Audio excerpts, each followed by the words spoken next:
Jadi kalau gini, Anda kalau bekerja, saya, Anda, kita bekerja, kan dapat gaji ya? Gaji. Ya, itu bahasa Arabnya gaji. Sekarang ada yang menyebut ratib. Ratib. Pokoknya disebut ujrah. Pokoknya yang harus dibayar. Makanya kalau Anda ke Timur Tengah itu naik taksi, ada tulisan atasnya taksi ujrah. Ya, bukan punya si ujrah. Nanti kalau ke Mekah naik taksinya punya si ujrah, si ujrah punya banyak taksi. Ya, bukan. Itu taksi bayar. Bukan gratis, bukan free. Jadi begitu Anda keluar menggunakan jasanya, bayar, berikan pokok dari jasa yang telah dia kerjakan. Perhatikan baik-baik. Teman-teman sekalian, ketika Anda bekerja dalam urusan dunia, Anda mendapatkan ujrah. Nih bayar, 10 dinar, 10.000 rupiah, sekian, sekian, sekian. Ketika Anda kerjakan untuk misi akhirat, supaya bekal untuk pulang, bukankah 10 juta ditabung, tabung, bikin rumah kan? Beli pakaian yang elok, beli kendaraan. Sama persis Anda sholat itu diberikan juga bayarannya. Diberikan juga pokok pemberiannya. Anda puasa diberikan pokoknya. Baca Al-Quran dikasih bayarannya. Namanya pahala. Dalam bahasa Al-Quran disebut ajrun namanya. Dunia ujrah, akhirat ajrun. Lahum ajrun ghairu mamnun. Ajrun. Berapa ukurannya? Minimal 10. Turun Quran surah ke-6 ayat 160. Ya, kita keluarkan supaya terukur. Ya. Setiap pekerjaan dunia menjadi nilai akhirat punya poin. Pekerjaannya disebut hasanah namanya. Ya. Amal solehnya disebut hasanah. Siapa yang mengerjakan di dunia pekerjaan punya nilai akhirat, amal soleh namanya hasanah. Setiap hasanah punya poin 10. Man jaa bil hasanati falahu asyru amthaliha. Siapa yang mengerjakan perbuatan di dunia dan punya nilai akhirat, bekerja dikerjakan karena Allah mencari yang halal. Tuliskan poinnya. Salat, tuliskan poinnya. Setiap pekerjaan 10. Hitungannya 1 keduanya 500 tahun. 2 ketiganya 500 tahun. 3 keempatnya 500 tahun. Jadi jangan menghitung 1, 2, 3 terlalu sedikit. Ya. Di hadis Muslim saya sering katakan ke masjid saja dapat 25 poin baru nyampe. Jarak 1 kedua 500 tahun. Jadi kalau ada yang tidak sholat dalam sehari, 1 kali sholat kehilangan 10 pahala kali 500 tahun. Dia kehilangan pahala 5.000 tahun. Ya, dosanya berapa? Nah, makanya sering kita bermohon begini, ya Allah, jadikan semua perbuatan duniaku punya nilai akhirat supaya ditampakkan di akhirat. Di hasanah dunia ini akan ditampakkan saat dihisab di akhirat. Makanya sering kita katakan, ya Al-Baqarah ayat 201, wa minhum may yaqulu rabbana atina fid dunya. Ya Allah, jadikan semua kegiatan duniaku hasanah. Namaku sudah hasanah ya Allah. Perbuatanku belum tentu. Ya sudah suami namanya Hasan, ya istri hasanah, anaknya Husna, ya kan? Yang laki-laki Husain, tuh. Semua kumpul, tapi kalau pekerjaannya tidak demikian menjadi amal soleh, nggak terkumpul ini.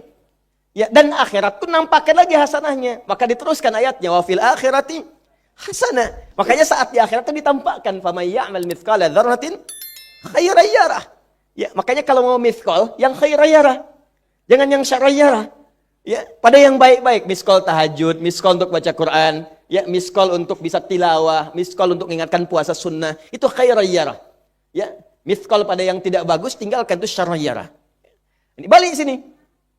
Maka dapat kita nilai ini, kembali kepada Allah, kumpulkan semua ini. Tinggal nanti, tergantung Anda mau punya rumah di yang mana daerahnya. Komplek yang elit. Di Indonesia, di sini Jakarta ada Pondok Indah. Ada beberapa tempat-tempat yang lainnya. Elit kalangannya, Menteng, dan seterusnya. Maka di surga pun ada komplek yang elit-elit. Ada Firdaus, ada surga Aden, ada macam-macam. Tinggal Anda cari bekal yang serius, turunkan kemudian ke bumi. Cuman sayang. Dari sekian waktu yang Allah berikan disebut dengan ajal, menjadi batasan kita untuk beramal. Setiap kita dibatasi oleh waktu. Seperti Anda pun bekerja dunia, bukankah ada waktunya? Waktu produktif untuk bekerja, setelah itu ada masa pensiunnya. Dalam bahasa Arab, sesuatu yang kita kerjakan dengan batas dan setelah hilang batasnya, selesai aktivitasnya, disebut dengan ajal namanya. Maka Allah membuat ketentuan, kita pun tidak abadi di bumi. Setiap kita punya batas waktu, Kalau selesai, selesai dinas kita dan pulang kita untuk mempertanggungjawabkan semua yang kita kerjakan di sini. Maka turun Quran surah ke-7 ayat 30 berapa? 4 untuk menggambarkan ini. Walikulli ummatin ajal. Fa idza jaa ajaluhum la yastakhiruna sa'ata wa la yastaqdimun. Setiap umat seluruhnya tanpa kecuali itu pasti punya batas waktu untuk beraktivitas dan selesai pulang. Aktivitas kita ketika bergerak mencari kehidupan ma'isyah, pekerjaannya disebut dengan asya. Diingatkan kalau harakat fathah turun ke bawah kasrah artinya selesai harakatnya. Hilang pekerjaannya. Dari asya menjadi isya. Setiap hari diingatkan kita dengan salat isya. Hei, seaktif-aktifnya Anda, sesibuk-sibuknya akan selesai semua itu. Dan semua kita akan pulang. Bukankah setelah isya kita terpejam? Itu kan latihan. Makanya dalam doa saat akan tidur jadi disebutkan bisikallahumma amutu wa ahya. Ada riwayat lain ahya wa amut. Riwayat populernya amutu wa ahya. Mungkin malam ini saya pulang. Saya meninggal. Makanya saat kita bangun dari tidur kita ucapkan alhamdulillahilladzi ahyana ba'dama. Ada maknya. Sementara aja. Satu saat mungkin pulang. Kita nggak tahu di bagian mana yang tidur itu mengakhiri kehidupan kita. Saat kita pulang. Karena itu serius. Ada saatnya kita pulang. Nah teman-teman. Ternyata sudah tahu akan pulang pun masih ada yang tidak memanfaatkan waktu dengan baik. Tanyakan pada setiap manusia ya. Dari detik ini. Dimulai dengan diri kita. Kita manusia kan? Tanyakan pada diri kita. Anda wafat tidak? Anda pulang tidak? Anda meninggal tidak? Kalau sadar pulang, maka cari bekal yang baik. Berarti Allah benar kan? Kata Allah setiap kita akan wafat. Kullu nafsin dha'iqatul maut. Setiap yang punya jiwa meninggal. Bahkan dikasih informasi jelas kok. Yang bawa maut disebutkan namanya malakul maut. Quran surah 32 ayat ke-11. Qul yatawaffakum malakul mautil ladzi wukkila bikum. Disebutkan. Bayangkan ya, kurang jelas apa lagi? Disebutkan punya waktu namanya ajal. Akan wafat disebutkan. Yang bawa wafat kematiannya disebutkan malaikatnya. Cara wafatnya disebutkan. Quran surah 89 ayat 27 sampai 30.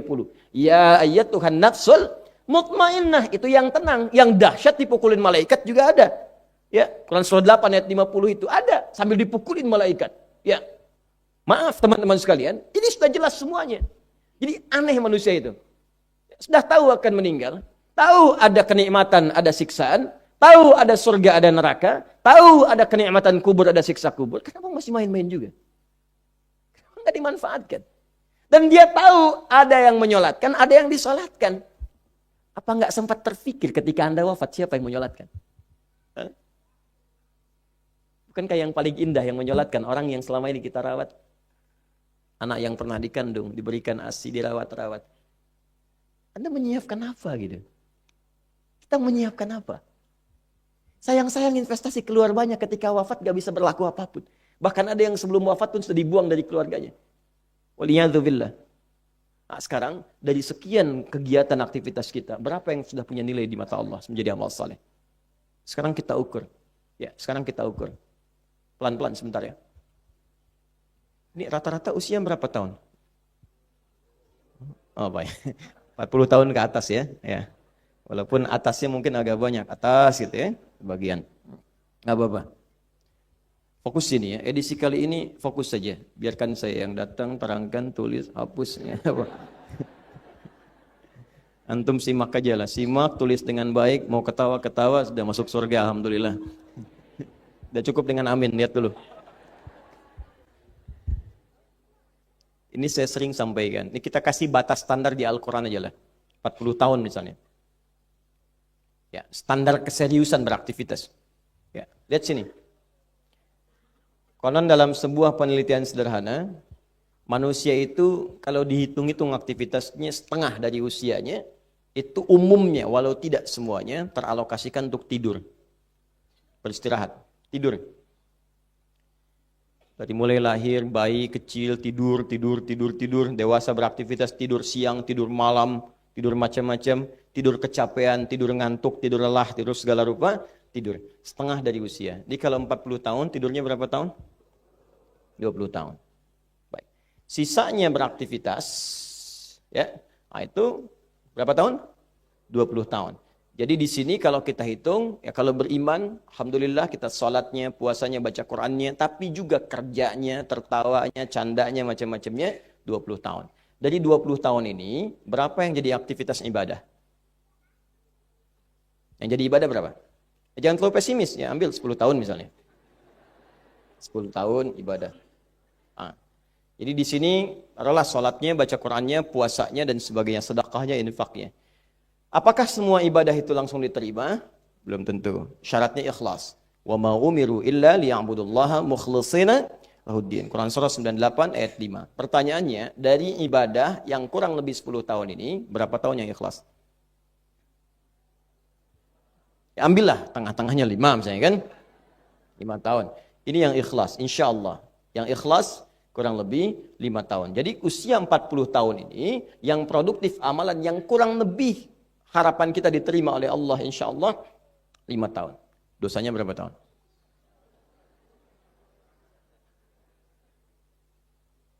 Dan masih bisa tertawa.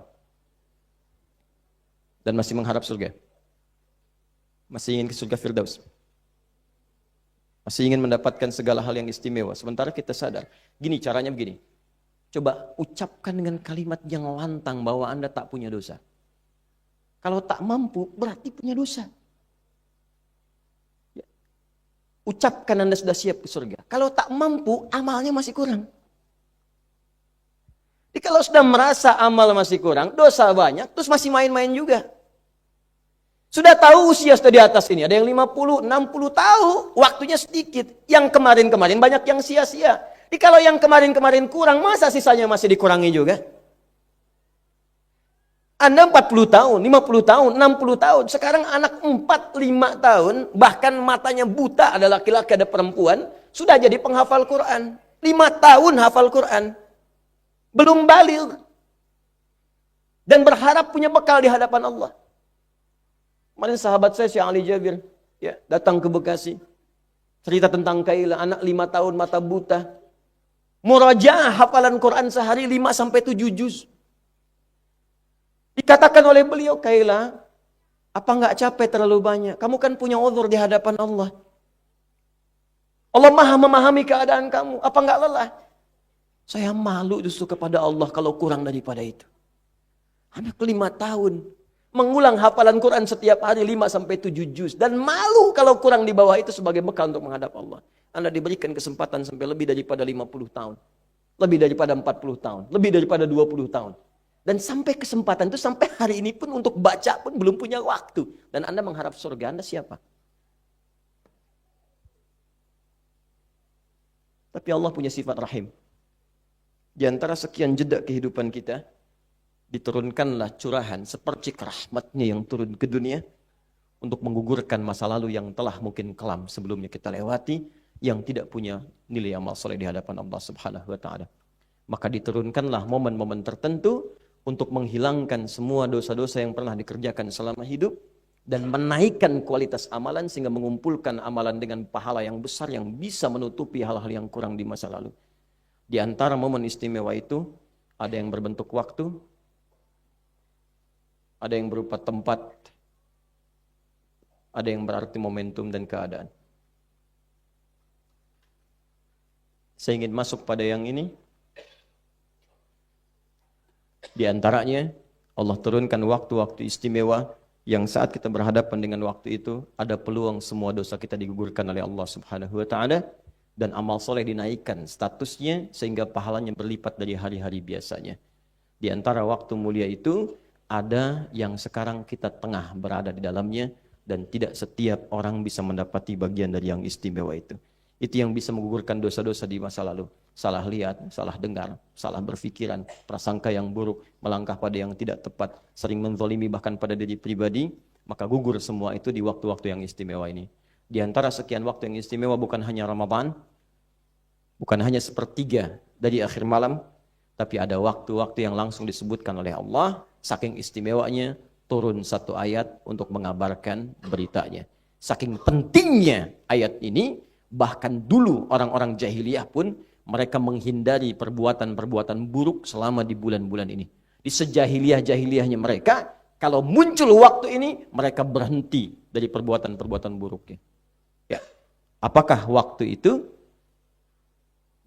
Bagaimana cara mengisinya? Maka ini yang akan menjadi bahasan spesial pada hari ini. Sekarang kita belajar Quran surah ke-9 ayat ke-36.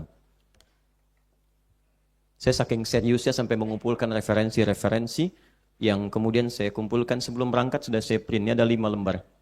Dan insya Allah ini original. Jadi saya langsung mengambil dari sumber-sumbernya, dapat masih bahasa Arab. Ya, nanti saya terangkan. Insya Allah. Quran surah ke-9 ayat 36. Mudah-mudahan dengan mengaji ini, dosa kita diampuni oleh Allah Subhanahu wa Ta'ala. Pahala kita dilipat gandakan, dan mudah-mudahan setiap yang keluar dari masjid ini atau selesai kajian, kita menjadi hamba yang baik di hadapan Allah. Saya bacakan sebentar, kemudian kita turunkan maksud yang ingin disampaikan oleh Allah Subhanahu wa Ta'ala, insyaallah. Inna iddatash syuhuri 'indallah. Sungguh, kata Allah, jumlah bilangan bulan yang telah ditetapkan oleh Allah. Fokus. Sungguh jumlah bilangan bulan yang telah ditetapkan oleh Allah dalam setahun itu ada 12. Jelas? Yauma khalaqas samawati wal ard. Bahkan sejak diciptakan langit dan bumi, berputar beredar seluruh benda-benda itu, dalam setahun tetap akan berjumlah 12. Dulu pernah ada yang merancang setahun 13, kacau, dikembalikan ke 12 lagi. Jadi setahun ada berapa bulan? 12 bulan. Dan itu keterangan subhanallah. Ya, Masya Allah, hanya ada di Al-Quran. Dalam konteks kitab suci. Ya, bayangkan, di tempat jahiliyah, tertinggal di bumi, di pelosok yang tidak ada akses informasi yang maksimal ke situ, bisa disampaikan setahun 12 bulan. Bisa disampaikan tentang keadaan terkait aspek biologis, anatomi tubuh, dalam tubuh bagaimana proses kehidupan. Kalau bukan tuntunan wahyu, mustahil seorang Muhammad SAW bisa menyampaikan informasi itu. Baik, minha arba'atun hurum. Di antara 12 itu ada 4 bulan yang istimewa. Ada berapa bulan? 4 bulan. Yang istimewa ini disebutkan oleh hadis Nabi SAW. Riwayat sahabat Ibnu Abbas radhiyallahu taala anhuma. 4 bulan ini thalathah mutawaliyah. 3 bulan berurutan. Urutannya. Bulan 11, bulan 12, bulan pertama. Dzulqa'dah, bukan Qa'dah. Bukan Dzulqa'dah, bukan Dzulqa'idah, tapi Dzulqa'dah. 12 Dzulhijjah. Bulan pertama Al-Muharram, pakai Al. Dzulqa'dah, Dzulhijjah, bulan pertama apa? Al-Muharram. Dan yang keempat Rajabun Mudhar. Rajab, Mudhar, bulan Rajab. Disebut Mudhar karena orang Mudhar ini suku di antara kabilah-kabilah Arab yang paling mengetahui dan mengagungkan bulan ini. Di antara sekian suku-suku di Arab yang mengangkat bulan Rajab sesuai dengan hukum Allah itu kabilah Mudhar. Makanya Nabi langsung menyebutkan Rajab yang dimaksud Rajab Mudhar, yang oleh mereka seringkali diagungkan. Jadi ada 4 bulan singkatnya, 1 Dzulqa'dah, 2 Dzulhijjah, 3 Al-Muharram, keempat bulan Rajab. Sekarang saya tanya pada Bapak Ibu sekalian, dari 4 bulan yang disebutkan tadi, sekarang kita berada di bulan apa? Rajab. Berarti kita sedang masuk di dalam hukumnya. Jadi kalau sudah keluar dari bulan ini, beda hukum lagi. Ya, istimewanya hilang, Pak. Sama dengan ketika kita di Ramadan, ada keistimewaan tertentu. Hilang Ramadannya, hilang keistimewaannya. Nggak ada Lailatul Qadar lagi, selesai. Selesai. Nggak ada pahala berlipat 10 kali lipat dari yang biasanya lagi, selesai semuanya. Nggak ada ketenangan yang kita rasakan seperti Ramadan. Antum kalau nggak percaya silahkan cek. Ramadan kan lebih tenang kan? Lebih mudah ibadah kan? Karena semua orang ibadah. Nggak ada kemudahan paling mudah ibadah kecuali Ramadan. Jangankan yang fardu, yang sunnah pun bisa rebutan. Dan yang paling menarik begini, orang nanti, Anda akan lihat kalau nggak percaya, sekitar 2 bulan ke depan nanti, bahkan ada yang rebutan sholat sunnah dibanding sholat fardu. Saking istimewanya. Ibu-ibu kan kalau naruh sajadah ke masjid, itu untuk taraweh kan? Sampai bersaing, ada persaingan yang sangat ketat di antara emak-emak, khusus di tarawih itu. Tarawih kan sunnah hukumnya kan, tapi dikejar-kejar. Tapi kalau sudah hilang Ramadannya, siapa yang berani persaingan itu berlanjut sampai keluar ke bulan selanjutnya? Enggak ada yang naruh sajadah tiba-tiba di hari-hari lainnya. Siapa yang bisa tilawah berlomba-lomba dan membagi kelompok-kelompok? Ada pengajian malam, pengajian dibagi per juz, pengajian 30 juz, pengajian ibu-ibu, pengajian bapak-bapak. Bapak-bapak rajin tahsin Ramadan. Ibu-ibu rajin tilawah Ramadan. Selesai Ramadan, alhamdulillah berlangsung, tapi semangatnya beda. Hilang Ramadannya, hilang kesempatannya. Rajab pun punya keistimewaan yang kalau selesai Rajabnya hilang keistimewaannya. Apa di antara keistimewaannya? Baik. Pertama tadi disebut dengan Syahrul Hurum, termasuk bagian dari Syahrul Hurum. Saya mohon maaf, saya tidak bermaksud buka tutup kacamata. Jadi kalau saya buka begini, Anda nggak jelas kelihatannya. Ya, karena di belakang Anda ada akhwat itu. Saya ingin semua nggak jelas aja sekalian, gitu ya. Jangan, supaya pandangan saya tetap dijaga Allah dalam kebaikan. Tapi kalau saya pakai supaya nulis kelihatan, supaya jelas, ya. Dimohon izin kalau saya buka tutup, saya menghargai Anda semua. Ya. Di antum nggak jelas nih. Bismillah. Baik. Pertama, keistimewaannya disebut dengan bulan Hurum. Ya. Bismillah. Ya Allah.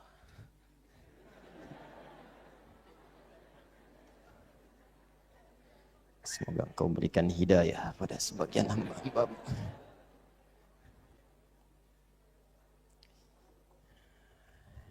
Fokus ini. Satu, termasuk pada bulan Al-Hurum. Minha arba'atun hurum. Ya, saya kasih alif lamnya untuk mengcover yang kalimat-kalimat sebelumnya. Bulan Al-Hurum. Yang kedua, dzalika ad-dinul qayyim.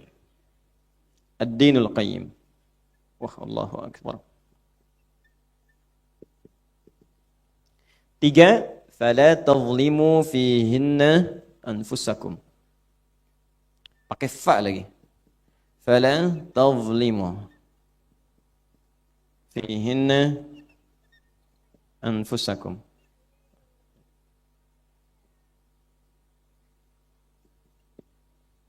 Ya, tiga dulu saja. 1, 2, 3.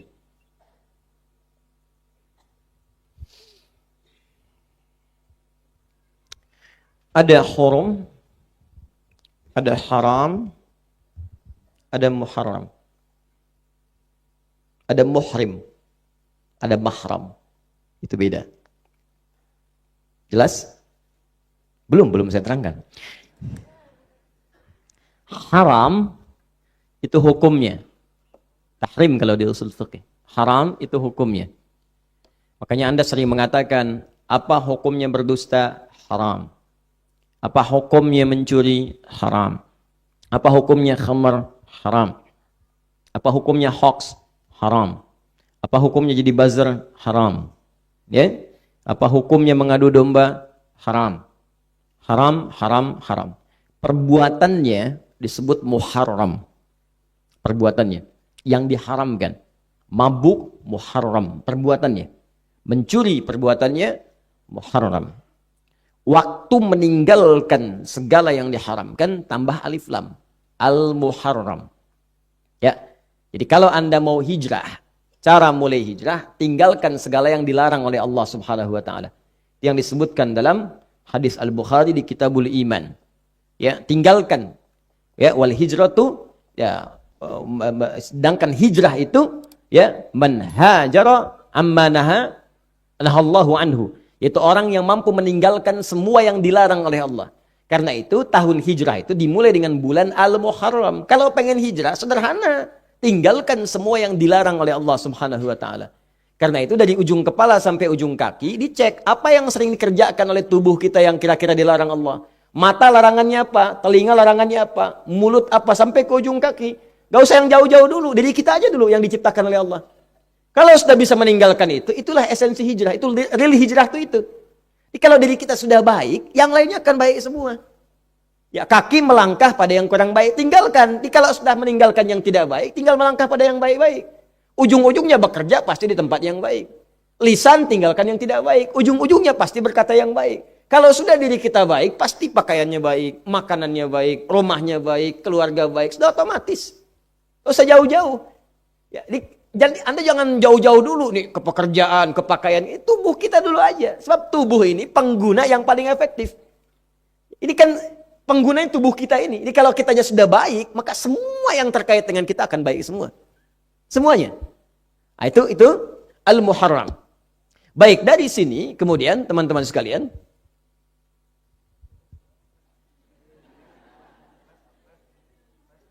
alhamdulillah. Jazakallah khair. Baik.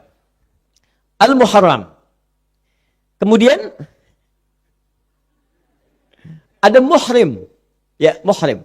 Kalau Anda mencoba menanggalkan yang haram tadi, masih ingat haram hukumnya? Perbuatannya apa? Muharram. Waktunya apa?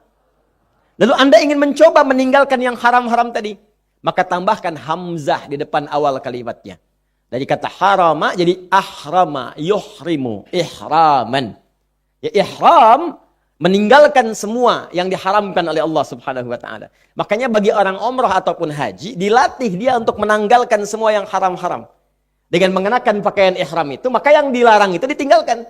Bukankah setelah Anda mengenakan pakaian ihram sudah ada ketentuan kan? Jangan lakukan ini, potong kuku dilarang, menyakiti dilarang, apalagi membunuh macam-macam dilarang. Itu kan latihan. Sehingga saat pulang yang haram-haram hilang. Dan ditunjukkan pada kita esensinya tuh kamu pulang cuma pakai 2 kain begini. Ya, esensinya ini.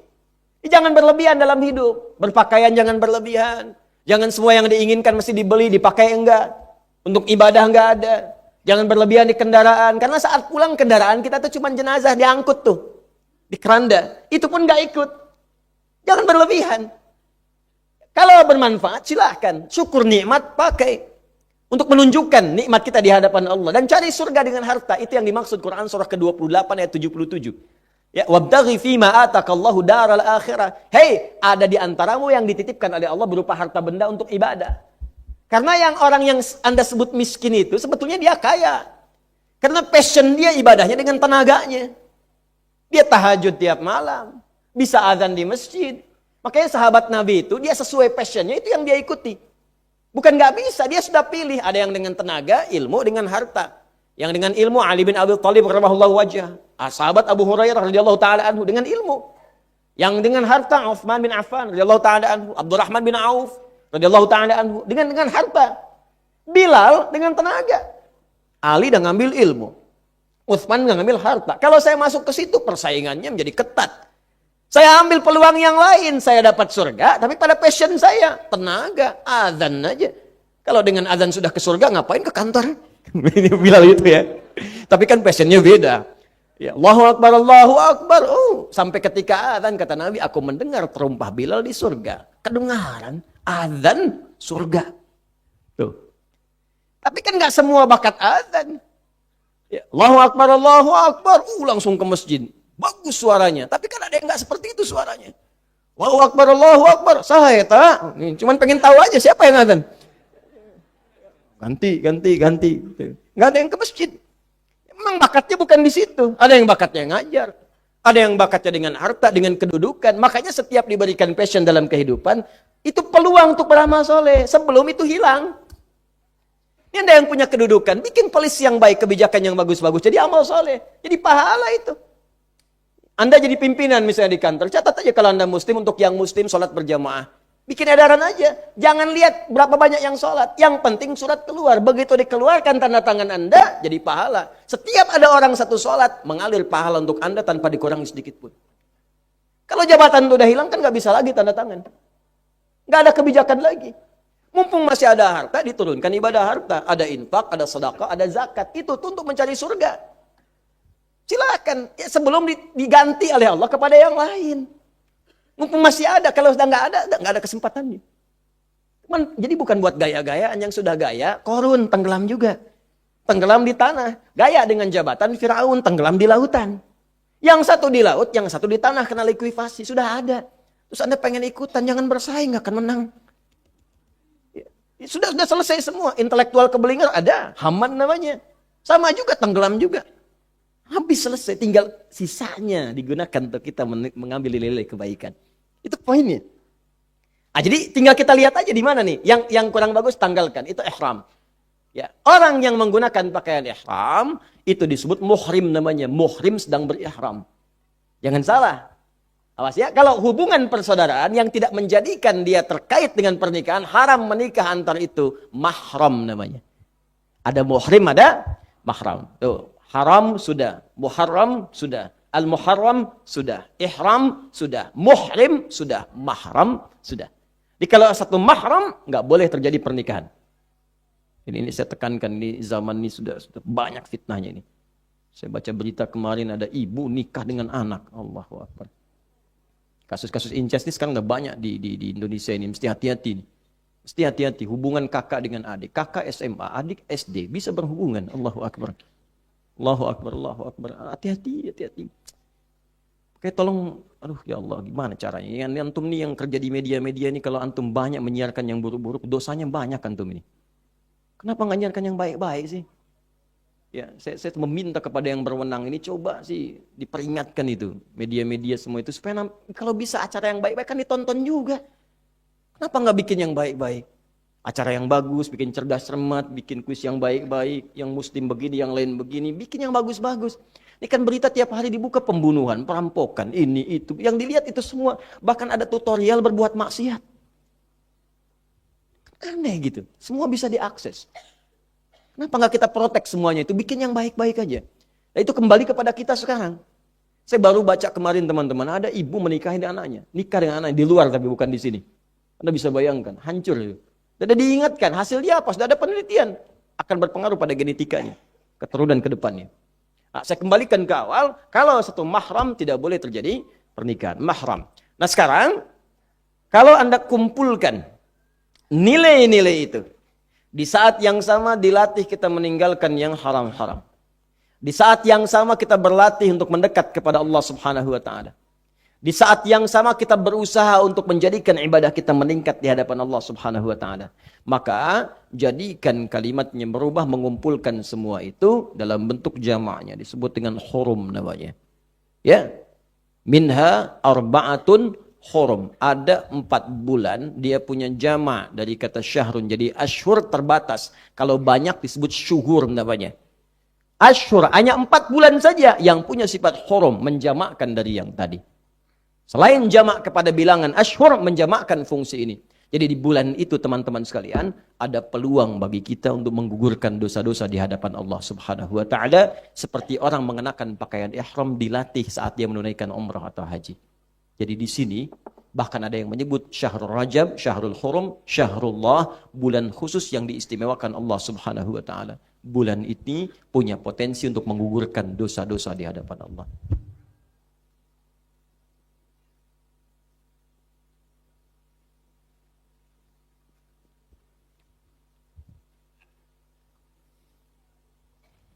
Bahkan ada yang berkomentar kalau kita mendapatkan kesempatan ini, maka segera perbanyak amalan-amalan yang bisa menggugurkan dosa. Karena peluangnya lebih tinggi. Beda waktunya, tadi saya katakan, ada Ramadan, ada tengah malam, ini Rajab. Istimewa ini. Jadi ada peluang menggugurkan dosa. Jadi cari amalan-amalan yang dengan mengerjakan amalan itu dosa gugur. Apa diantaranya? Yang keluar lewat lisan, istighfar. Perbanyak istighfar. Perbanyak istighfar. Astagfirullah, astagfirullah, astagfirullah, astagfirullah. Latihan dulu. Saking pentingnya istighfar, itu setiap sholat. Selesai sholat, istighfar kita. Itu kalimat pertama kan? Assalamualaikum warahmatullahi wabarakatuh. Assalamualaikum warahmatullahi wabarakatuh. Astagfirullah. Astagfirullah. Astagfirullah. Yang paling singkat. Allahumma antas salam, minkas salam, tabarak ta'ala jalali wal ikram. Itu yang paling singkat. Astagfirullahaladzim, alladzi la ilaha illa wal hayyul qayyum wa atubu ilaih. Istighfar. Istighfar. Istighfar. Istighfar. Ya, latih. Mumpung Rajabnya ini panjang, latihan. Kapan latihan terbaik? Ba'da tahajud. Sebelum subuh. Disebut ashar. Waktunya sahar namanya. Jamaknya ashar. Itu yang disebutkan di Quran surah 51 ayat 18. Wabil asharihum yastaghfirun. Ada orang yang berlatih istighfar di setiap penghujung malam sebelum subuh. Astaghfirullah. Quran surah 51 ayat 18. Astaghfirullah.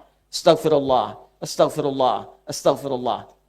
Itu diisyaratkan oleh Al-Quran, kalau terbiasa begitu, Gugur dosa-dosanya, bahkan diisyaratkan ada penghuni taman surga yang beraktivitas di bumi. Apa rangkaian amalnya? Rajin istighfar setiap sebelum subuh. Nanti dia akan berkumpul dengan 4 golongan lain yang disebutkan di Quran surah ke-3 Ali Imran di ayat ke-16 itu. Sabirina was-sadiqina wal-qanitina wal-munfiqina wal-mustaghfirina bil ashar. Wal-mustaghfirina bil ashar. As-sabirina orang sabar, was-sadiqina orang jujur, wal-qanitina orang khusyuk dalam salat, wal-munfiqina orang rajin infak, wal-mustaghfirina bil ashar, dan rajin istighfar, suka latihan istighfar di waktu sahar, waktu menjelang subuh. Itu akan dikumpulkan di satu surga yang sangat istimewa. Sangat istimewa. Dan memperoleh ridha Allah Subhanahu wa taala saat pulang kembali ke akhirat. Ya, istighfar. Istighfar. Kalau mau dispesifikan, cari jenisnya. Seperti saya ajarkan dulu. Misal, istighfar dari dosa diajarkan dari istighfarnya Nabi Adam. Quran surah ke-7 ayat 23. Rabbana zalamna anfusana wa illam taghfir lana wa tarhamna lanakunanna minal. Ayo Pak, Bu, hidupkan bulan Rajab ini istighfar. Rabbana zalamna anfusana wa illam taghfir. Tapi gini, caranya kalau istighfar merasa ingin membebaskan dari dosa, berarti merasa punya dosa. Diingat-ingat dosanya sambil istighfar. Sehingga kalimat itu tidak hanya keluar di lisan secara formalitas, tapi masuk ke hati untuk mengoreksi diri. Ingat dosa mata apa? Salah lihat. Melotot sembarangan pada pasangan hidup. Melotot pada orang tua. Lisan berkata yang tidak benar pada orang tua, pada tetangga, dan istighfar. Istighfari mata. Sampai ketika mata itu diistighfari, mata itu tak sanggup melihat yang buruk-buruk lagi. Istighfari lisan. Sampai dengan diistighfari lisan itu, lisan tak sanggup berkata yang kotor lagi. Artinya diterima tuh istighfarnya. Ada istighfar dalam beraktivitas, pekerjaan. Mungkin bersaing yang tidak sehat. Bahkan bersaingnya sehat, cuma dapat ujian dari Allah. Tender kalah lagi, padahal Anda yang jujur, dirampas orang. Anda yang dizolimi. Tapi Anda nggak sabar sampai menyimpulkan, ya Allah kenapa harus saya? Ya Allah kapan berakhir? Ya Allah kenapa saya pengen hijrah tapi ujiannya begini ya Allah? Ya Allah kenapa saya pengen berubah tapi ditimpa musibah terus-terusan? Bukan cuma Anda, Cepi.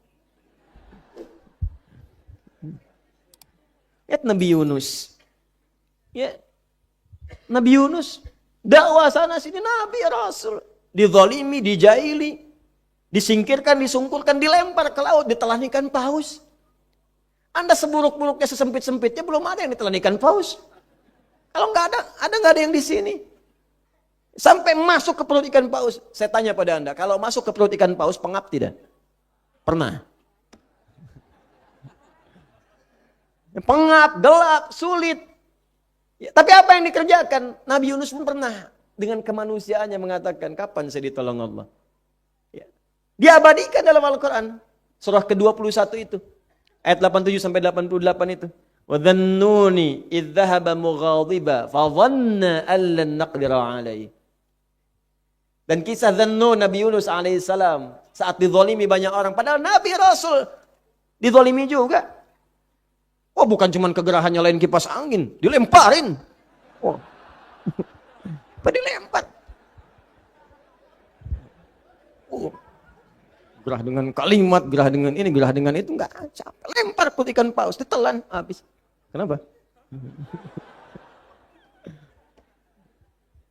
Masuk. Dan menduga dengan kemanusiaannya, menduga, ya Allah, apa Allah nggak tolong saya? Jadi kalau Anda ada kalimat seperti itu, bukan cuma Anda yang dulu sudah ada. Tapi ternyata itu nggak tepat. Maka dengan sifat maksumnya pada kenabiannya, diturunkanlah bimbingan dengan kerasulannya. Zikir sadar nggak tepat kemanusiaan saya ini. Ditutupi dengan isyarat wahyu. Maka berdoa di situ. Apa doanya? Wa nada fi dhulumati alla ilaha illa subhanaka inni kuntu minam. Jadi kadang-kadang ujian itu bisa meningkatkan pahala, bisa mendekatkan ke surga, bisa menjerumuskan ke neraka. Kalau salah menyikapi. Kan rumusnya jelas. La yukallifullahu nafsan illa. Nggak akan mungkin Allah menguji di luar batas kemampuan. Jadi kalau ibu sedang diuji, ibu mampu. Saya tidak. Ujian ditetapkan pada ibu karena saya nggak mampu. Mustahil diuji Bapak kalau Anda nggak mampu. Anda itu mampu. Allah menganggap Anda mampu. Kenapa Anda menilai diri sendiri nggak mampu? Allah kan yang menciptakan kita, yang maha tahu. Allah yang maha tahu menilai Anda mampu. Anda yang tidak tahu, Kenapa harus pesimis dengan ujian itu? Katanya pengen ke surga. Surga itu kan dekat dengan kesabaran. Ya, kalimat pertama orang masuk surga disambut dengan kalimat sabar. Salamun alaikum bima sabartum. Quran surah 13 ayat 24. Orang sabar dekat dengan Allah. Innallaha ma'as sabirin. Al-Baqarah 153. Sekarang saya tanya pada Anda, siapa yang pengen dekat dengan Allah? Saya. Siapa yang pengen ke surga? Anda tiap hari berdoa, ya Allah saya pengen ke surga, saya pengen dekat denganmu. Ya, kalimat surga, sabar. Dekat dengan Allah, sabar. Sabar pasangannya ujian. Masalah. Al-Baqarah 155, 156. Ya, وَلَنَبْلُوَنَّكُمْ بِشَيْءٍ مِنَ الْخَوْفِ وَالْجُوعِ وَنَقْصٍ مِنَ الْأَمْوَالِ وَالْأَنْفُسِ وَالثَّمَرَاتِ وَبَشِّرِ الصَّابِرِينَ. Jadi kalau dibikin persamaan, surga sama dengan dekat dengan Allah, sama dengan sabar, sama dengan ujian. 1 tambah 2 sama dengan 3. 2 tambah 1 sama dengan 3. Jadi untuk mendapatkan 3 itu 1 tambah 2. Kalau ingin mendapatkan surga, A sama dengan B sama dengan C. Persamaannya B sama dengan C. Paham tidak? Belum. A sama dengan B sama dengan C. Maka diturunkan rumusnya di matematika. Kalau begini berarti formulanya B sama dengan C. Anda ingin surga, surga sama dengan dekat dengan Allah. Dekat dengan Allah sama dengan sabar. Sabar sama dengan ujian. Maka persamaannya turunkan untuk mendapatkan surga sama dengan mesti lewat ujian. Untuk dekat dengan Allah sama dengan mesti ujian. Untuk sabar harus lewat ujian. Jadi ternyata ketika Anda pengen ke surga dikabulkan oleh Allah. Ya Allah aku pengen ke surga. Oke. Surga sama dengan ujian. Oh, dikasih ujian. Mau ke masjid. Wah, tampil bagus, pakai Ferrari. Masya Allah. Baju paling bagus, sepatu bagus, sholat. Baju tahiyatul masjid, keluar pulang, hilang. Nah, surga. Coba. Pilih sendal atau surga? Hah? Sendal apa surga? Nah, sekarang Allah berikan Anda ujian, Anda marah-marah pada ujian. Mana sendal saya? DKM nih, oh DKM. Nah ini, rumusnya pakai, sabar. Sabar bukan diam, sabar mempelajari. Jadi banyak orang gak lulus ujian itu bukan karena gak mampu, karena gak belajar. Coba lihat di kampus-kampus, bukan karena gak mampu, gak belajar. Di sekolah gak belajar. Jadi kalau di sekolah aja gak lulus, bagaimana di kehidupan? Anda bisa melamar anak orang lain, menghidupi diri aja belum mampu. Bagaimana kita mencapai yang besar-besar kalau pribadi kita gak dirubah cara pandangnya? Karena nggak belajar, maka pelajari dulu. Rumus mendapati ujian ini, belajarnya pada sabar. Rumus sabar turunannya apa di Quran? Sabar itu bukan diam. Sabar mempelajari bagaimana cara bersabar. Maka di antara fikih ujian itu satu, pelajari rumus-rumusnya. Misal Quran surah kedua ayat 286. La yukallifullahu nafsan illa wus'aha. Quran surah kedua di pertengahan ayat 185. Yuridullahu bikumul yusra. Wala yuridu bikumul. Ya, ditambahkan di alam nasrah. Inna ma'al usri. Pakai ini, jadi mudah menghadapi ujiannya. Jadi ketika kita mendapatkan ujian, itu bagian dari kenikmatan yang bisa kita dapatkan dari Allah Subhanahu Wa Taala. Kalau cara pandangnya benar. Jadi kalau Anda merasa, oh Allah menguji karena mampu. Kalau nggak mampu, nggak akan diuji. Jadi ringan hati kita menghadapinya. Tapi nggak usah pakai basang status segala. Memang aku yang mampu, Ustadz Adi pun tidak. Dia bohong. Kemudian bawa ringan, bahasa psikologinya begini. Ketika ada ujian, pasti selesai. Itu maksudnya inna ma'al usri yusra, pasti selesai. Gak ada yang gak ada solusinya. Pasti selesai, pasti beres. Itu akan ringan. Tinggal nanti ikhtiar. Ya. Nah, sekarang kembalikan ke konteks tadi. Semua yang kita lakukan dalam kehidupan, coba saat ini istighfari. Istighfari. Tapi sampai diingat-ingat. Dosanya apa? Mudah-mudahan semua lulus nih. Ya, insya Allah. Makanya dimulai dari sekarang. Begitu keluar dari sini bikin kurikulum selama sebulan ini, bulan Rajab ini, coba koreksi diri, istighfari. Nah, termasuk tadi, mungkin yang tender Anda. Yang diambil orang, bukan cuma Anda. Nabi Yunus dulu begitu. Dakwah ke sini ke situ dilempari sampai masuk ke perut ikan paus. Tapi yang paling menarik ketika diselamatkan oleh Allah, beliau berzikir istighfar. Begitu istighfar diselamatkan. Ayat 88-nya, kalimatnya. Fastajabna lahu. Kami jawab doanya. Yang paling menarik, kalimatnya bukan kami selamatkan dari ikan paus. Bukan Allah mengatakan fanajjainahu minal hut, tapi minal ghammi. Wa kadzalika nunjil mu'minin. Kami selamatkan dari kesempitan, kegelapan yang menaunginya. Jadi ada orang yang walaupun nggak masuk ke perut ikan paus, suasananya sama. Tiba-tiba harta hilang ditipu orang, gelap. Walaupun nggak masuk ke perut ikan paus, pengap, makan susah, jalan lunglai. Ada yang begitu?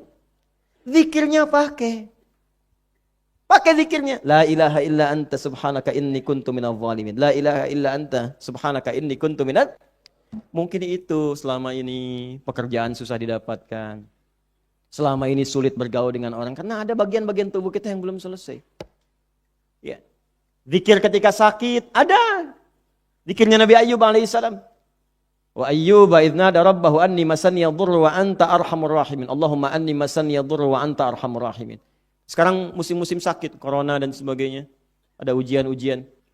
Sedangkan penyakit itu kan mendekatkan pada ampunan Allah salah satunya. Bukankah orang sakit itu sering istighfar? Ya, kalau dengan sakit belum istighfar juga dikasih lagi yang lebih tinggi supaya tahu ada Allah. Ya sekarang kalau dikasih sampai segini belum dekat juga dengan Allah. Udah lari panik sana sini, udah nggak bisa ngatasin. Mau beli masker udah diborong orang. Mau ini udah begini, udah begitu, dosanya banyak tuh yang borong masker tuh. Ya. Staf saya nyari masker, habis semua. Yang ada cuma warna pink. Aduh, tadi malam. Dibeli lagi.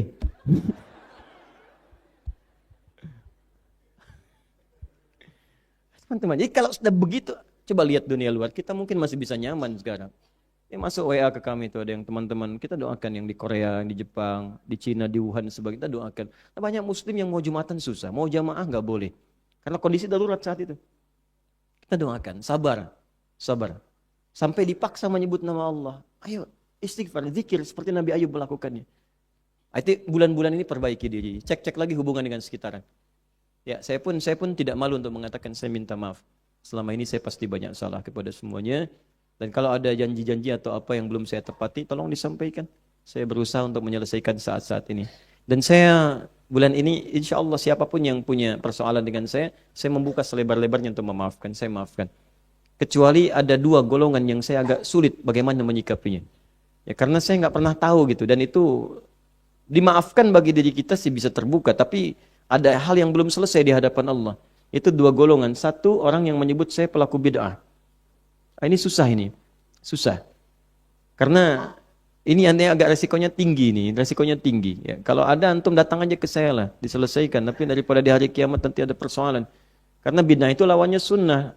Dan Nabi itu nggak mau menatap pelaku bid'ah. Diusir oleh Nabi di Telaga Kautsar. Saya mimpi ketemu Nabi. Orang-orang mimpi kan. Saya berdoa minta hampir tiap malam sholawat pada Nabi sallallahu alaihi wasallam. Saya ngajar, saya niatkan segala rupanya. Anda sebut saya pelaku bid'ah. Dan saya mencintai Rasulullah sallallahu alaihi wasallam. Sepenuh jiwa saya. Sepenuh diri saya. Karena itu saya mengajarkan sunnah-sunnahnya.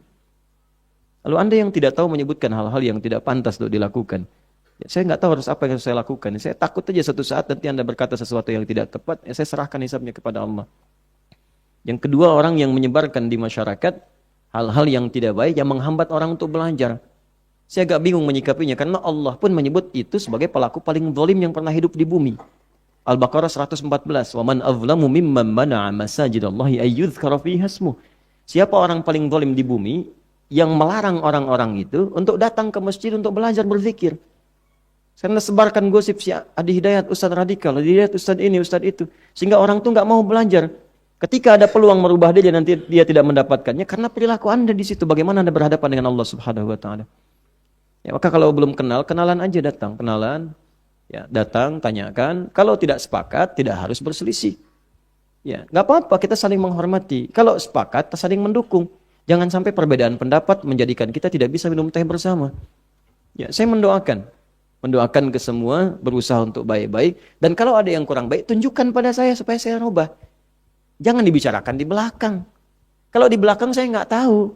Ini Anda bicara sama orang di belakang, ngobrol di belakang. Ini di media sosial di belakang, begini-begini. Ya, saya kan nggak tahu. Jadi kalau saya nggak tahu, bagaimana saya bisa merubahnya? Tidak mudah kan seperti itu. Lebih baik Anda datang, selesaikan dan selesai. Ustadz, ini Anda nggak benar pendapatnya yang mana? Oh ternyata betul tidak benar ya. Saya koreksi, ini masyarakat tidak benar ya. Cuma mungkin ada sesuatu yang menurut Anda benar, menurut saya tidak. Ya, di situ ada ikhtilaf. Kalau ikhtilaf saling menghargai karena timbangannya berbeda. Atau kadang-kadang kebanyakan begini, dianggapnya salah padahal ilmu dia yang kurang. Ada juga yang begitu. Nah, jadi kita dudukkan, ini di belakang bilang begini, ketemu nggak mau. Mau ditemuin nggak ada. Gimana, susah gitu kan? Ya sudahlah, apa boleh buat ya. Abdi mah apa tuh gitu ya. Nah, ini kita kembali lagi ya. Kita sama-sama, saya pun ingin mempraktekkan. Ini saya berusaha menjadi orang pertama untuk mengamalkan apa yang saya sampaikan. Agak cepat. Sampai jam berapa kita? Ya. Saya bukan lihat ibu, saya lihat jam. Jam berapa itu? Jam 9. Jam 10? Oh, setengah 10. 8.46. 2, saya cepat. Jadi sekarang kita praktekkan istighfar ya. Ya, jangan cari masalah dengan sekitaran kita. Kalau ada yang salah, kita maafkan dulu. Ingat, memaafkan itu bukan menghilangkan masalah, bukan. Tapi menghilangkan kegelisahan dalam jiwa. Sepanjang orang bersangkutan belum minta maaf pada kita, maka dia belum selesai dengan Allah. Tapi kita diselesaikan. Jadi untungnya memaafkan itu, nggak ada beban di hati kita. Jadi kita nggak mikirin orang-orang itu. Persoalannya hilang. Yang dianggap rugi diganti oleh Allah. Nggak percaya silahkan. Saya berani berkata karena sudah mengalami. Dan saya praktekkan, dapat itu. Saya contoh orang-orang dulu. Di memaafkan itu, bukan berarti selesai persoalan tuntas, bukan. Tapi yang terkait dengan kita, diselesaikan oleh Allah. Dihilangkan dari keadaan pikiran dan hati kita, sehingga hati kita nggak sibuk pikirin itu. Tapi orang yang terkait dengan kita, kalau belum dia minta maaf, itu akan selalu terbawa jadi pikiran dia, mengumpulkan dosa lagi, dan kembali kepada Allah, belum selesai dia dengan Allah. Itu ruginya. Kayak yang punya masalah dengan pasangan hidup pulang, saling memaafkan dengan baik. Di rumah tangga cek lagi, tingkat masalahnya apa? Dudukan lagi. Nggak ketemu sendiri, cari orang lain, fasilitas yang terdekat. Selesaikan, sampai selesai. Jangan pulang kepada Allah belum selesai. Dengan tetangga, dengan kerabat, dan sebagainya. 1, ini Rajab ya. Mudah-mudahan kalau kita lakukan, dosa gugur. Yang paling enak kan begitu dosa diampuni, meninggal. Insya Allah. Itu paling enak ya. Mau begitu? Ya, Masya Allah ya. Setiap orang mendambakannya. Ya, setiap orang mendambakannya. Ya. Antum duluan, saya belakangan insyaallah ya. Ya, kalau kita tukar ya, saya belakangan, antum duluan ya mungkin. Sama ya, sudah, saya duluan Bu, mungkin saya duluan. Ya, duluan menyolatkan ibu ya bisa. Ya, 2 ini. Dzalikan dinul qayyim. Ini bisa dibawa ke sini. Orang yang sering istighfar, mengoreksi diri, itulah petunjuk agama yang benar, lurus. Jadi agama kita itu mengajarkan yang benar-benar. Islam tuh ngajarin yang benar, bukan yang nggak benar. Jadi kalau ada yang kurang tahu tentang Islam, jangan mencela dulu. Ada Islam itu radikal, ya kenali dulu dong, jangan langsung menjudge. Kenali dulu, masuk dulu ke Islam. Masuk Islam dulu. Kalau sudah masuk, belajar sholat, belajar puasa, belajar Al-Quran, yakin saya nggak akan keluar. Silakan.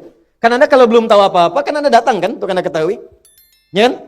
Anda belum tahu Senayan, ke Senayan. Belum tahu Tanah Kusir, Tanah Kusir. Belum tahu Tanah Suci, ke Tanah Suci.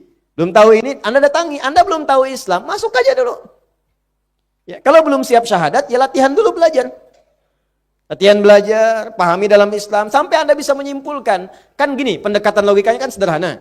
Kalau ada satu ajaran ini, disampaikan, ini baik, ini baik, ini baik, yang ini nggak baik. Jangan dihukumi ininya salah. Dicek yang ininya, dia bagaimana memahami ajarannya. Makanya ada Islam, ada Muslim, itu beda. Islam tuh bingkainya, ajarannya, nilainya, petunjuknya, Muslim orangnya. Kalau dia mempraktekkan benar, ya jadilah orang benar. Kan banyak orang Islam baik. Dari 200 juta itu yang baik kan banyak. Coba cek, masa karena 1-2 orang berbuat yang salah? Dan karena salah memahami tentang Islam, lalu Anda hukumi Islamnya salah. Saya sering katakan, Anda kalau pakai pecinya nggak muat, jangan kepalanya dipotong. Cari yang sesuai dengan peci Anda. Ya, pecinya cari, sesuaikan. Begini cara memahaminya.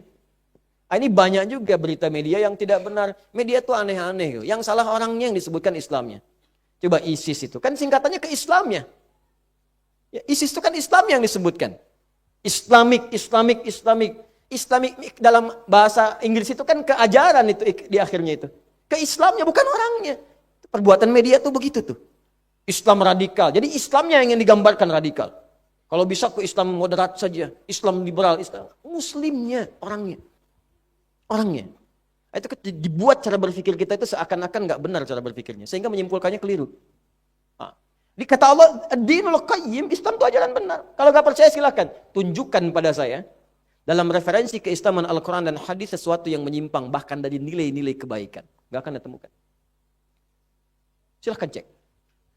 Tentang mata disebutkan fungsi mata, tentang lisan disebutkan, tentang telinga, dari ujung kepala bahkan sejak pikiran. Jangan berprasangka buruk. Berarti kan ajaran kebaikan. Mata tatap yang baik, telinga dengar yang baik, mulut ucapan yang baik, sampai ujung kaki.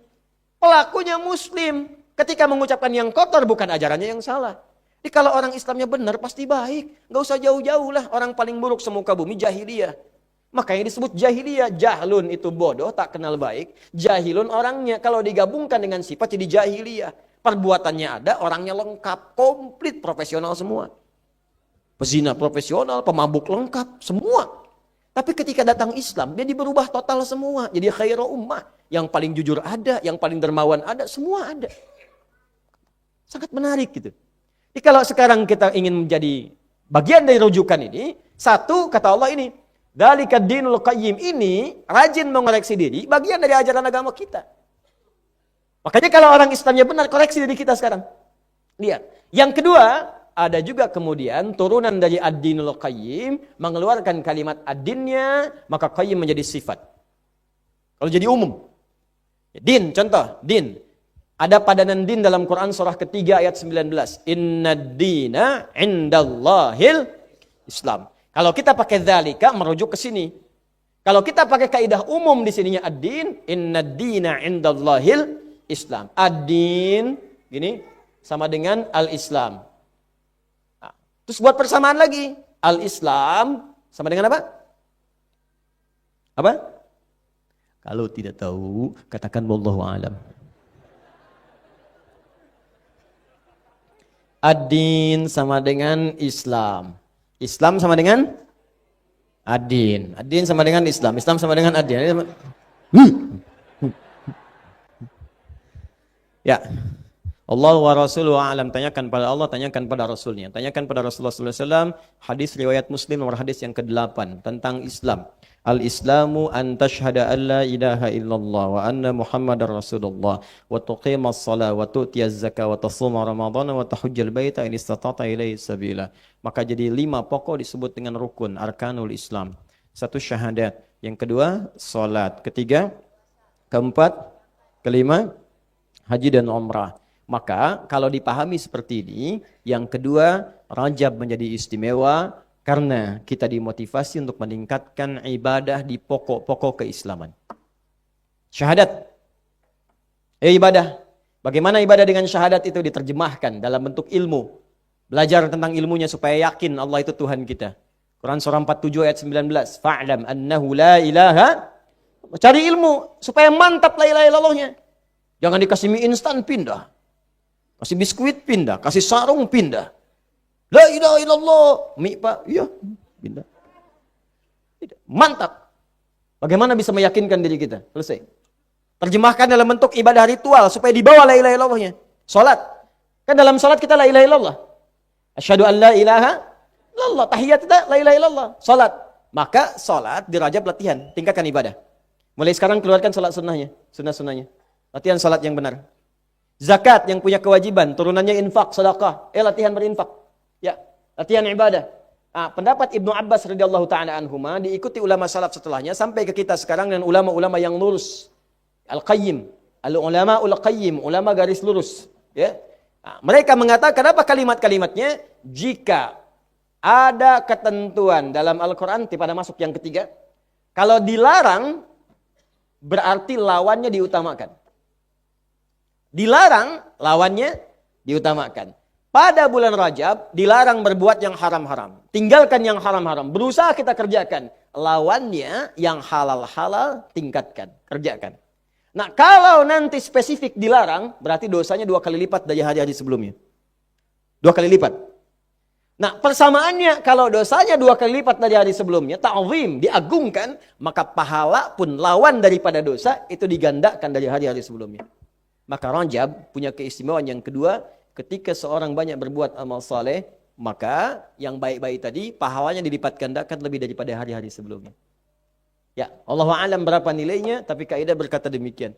Maka sekarang perbanyak salat sunnah, ya, perbanyak amal-amal saleh. Karena itu ketika orang mulai lalai dengan keutamaan Rajab, banyak di antara para sahabat yang menghidupkan itu. Cuman sayang sebagian orang karena ingin memotivasi, cuman caranya salah, dibikin hadis-hadis palsu. Gitu. Jadi kalau Anda ingin membawa orang pada kebaikan, lakukan dengan cara yang ma'ruf, tinggalkan yang mungkar. Maka muncullah banyak hadis palsu di Rajab ini. Tentang puasa, tentang sholat, banyak.